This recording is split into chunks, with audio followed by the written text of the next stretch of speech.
When our students have to pay $23 a day just for transportation, and you have 2 children to send to school, that is $46 a day. I mean, outside of Ruben Thomas and so I don't know who have money possible for that.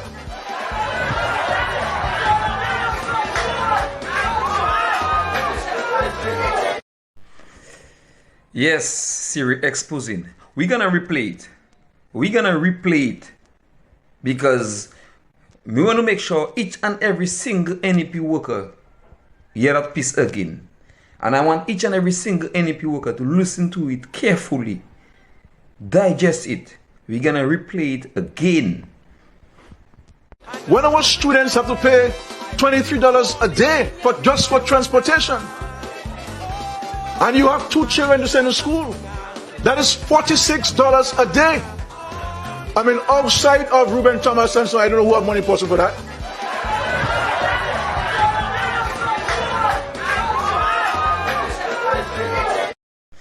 So, you hear it properly, right?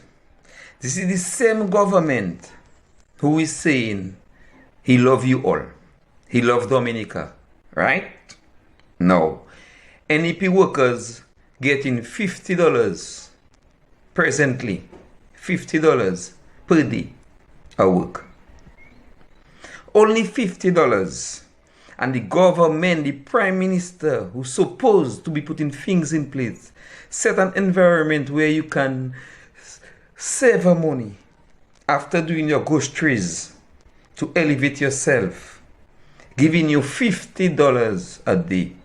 And you hear him saying that you need $46 for 2 children for 1 day. Only 1 day, $46 for 2 children. And that $50 they are giving you for NEP, they still have to take out Social Security from it each and every single day. So how Spirit love you all? That is keeping you below poverty. And he know that. That is keeping you below poverty. How can you give somebody $50 a day and the person is in need of $46 for 2 children to go to school? You're supposed as a leader to set an environment where the people won't suffer, where the people have to breathe, right? So which means you are sending a message to the NEP workers.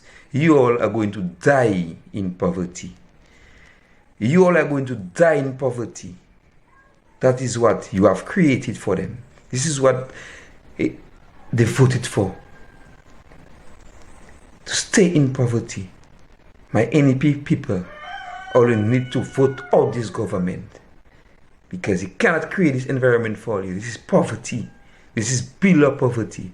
So which means it's only sense you have in your hand.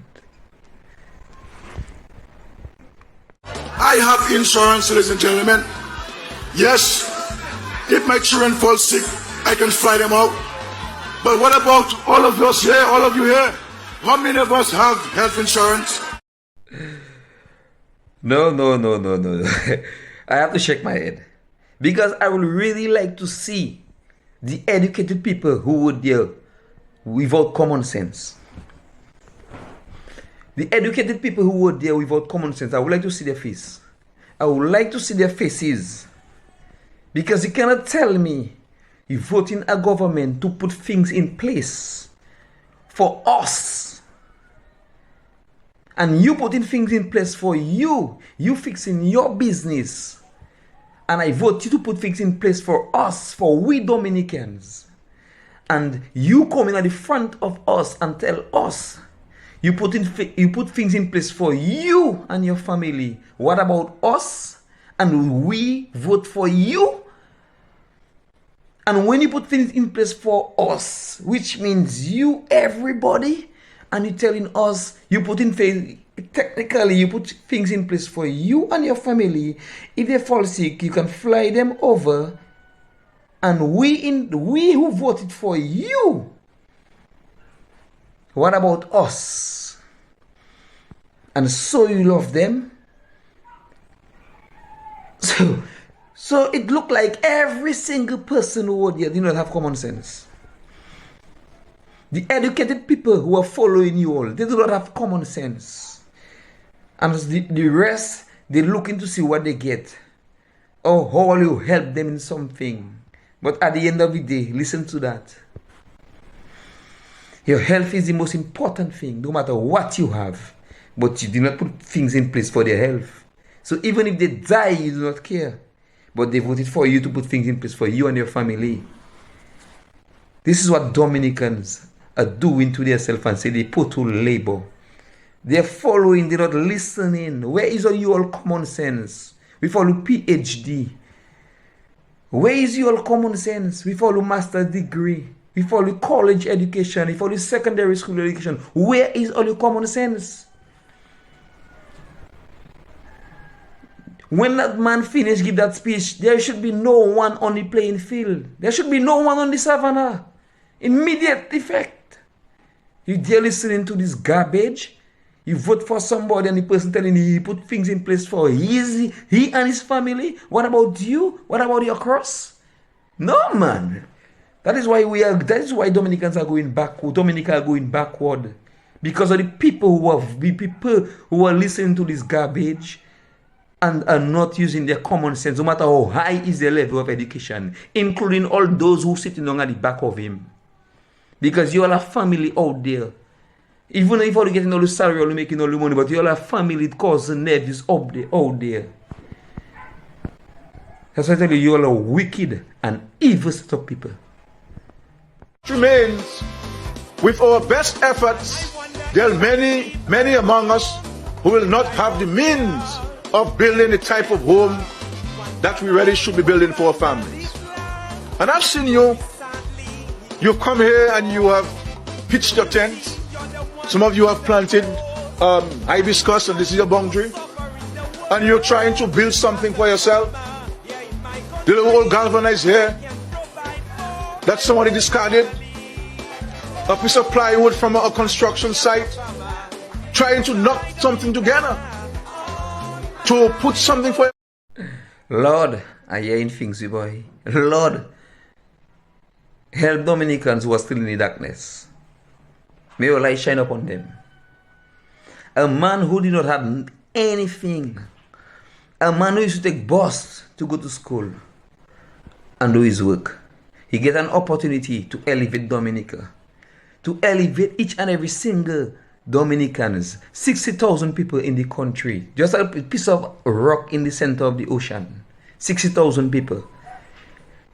And he's telling me, for you to put things in place, create an environment where people will elevate themselves, will make money, put food on their table. After 23 years, after all these years, you're telling people they have to be looking for a piece of galvanized, piece of plywood all over to fence their house, or they cannot build the house they would like to build. Why? It's because of you oppressing them. They're voting for you and you're oppressing them because you want to keep them poor so that they could always come to you all and beg you all. That is why they cannot build a house they would like to build. Because when you give them $1,000 by the roadside pulling grass, raking, how can they build a house? And they are in need of $46 each and every single day for 2 children to go to school. How can they build a house? So that is the environment you create.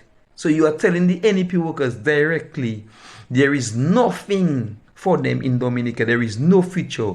They will rake until they die and they will never have nothing. That is what you are telling them. All of them by the roadside, they will not have nothing. Continue raking and pulling on the grass for $1,000 a month. That is what you are telling them. They will not be able to build a house. They will not be able to buy a vehicle. They will go all around looking for pieces of galvanized to see if they can do a little fencing. Evil thinking. Beg for it. This constituency used to be the envy of this country. Despite our challenging times, I saw a better community spirit in Marigot. There were football, basketball, netball, rounders, and cricket leagues. So see all what we had, I mean, what they had in Marigot. See all what they had in Marigot. So it should be much better. If they had that and you grow on it, it would be much better. If it gets worse or they do not have it anymore, it's because of who? It's because of you all. Or you meet a foundation there, they had it, or you did not grow on it, or you destroy it. So what is the reason? What are you doing there for? Your father leave a garden for you with couple trees of plantain, you don't take care of it, the garden go abandoned. So he have to take the land away from him. So that is why they have to take out all you there. Simple facts. Change is a must. Change is a must. Change is a must.